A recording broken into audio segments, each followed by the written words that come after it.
All right, Alex, you're on the camera. So tell me a little bit about what Axena does and what you guys design and how it actually fits in today's IT environments. Okay.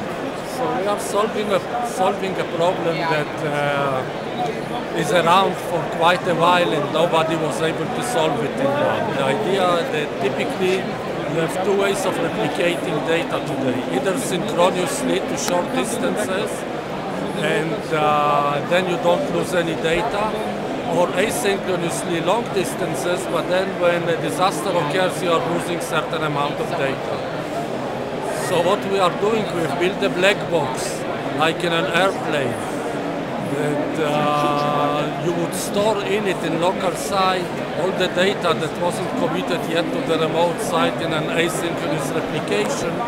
And after a disaster, you'll be able to move the data to the remote site, apply it to the remote volume, and augment it as all the data that was missing, and you would get the effect of doing synchronous replication to very long distances without losing any data. So what is my recovery time related to? Okay, so recovery time is about 2 hours, 2 to 3 hours, because this is the amount of time that it would take to transmit the data over cellular network to the remote site after a disaster.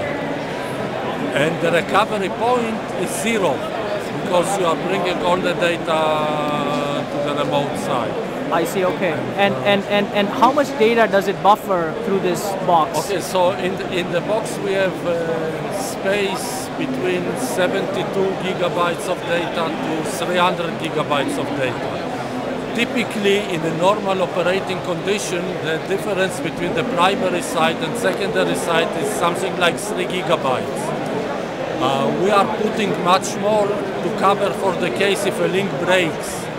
If a link breaks, then we would store data locally for about 15 minutes, during which time one can assess whether the link broke because of an evolving disaster, or it's an independent failure of some equipment on the way.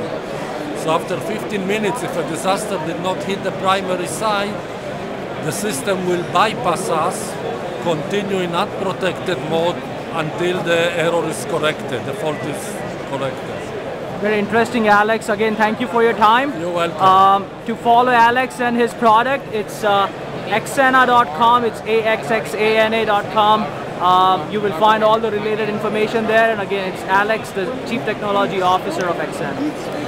Thank you. That's it.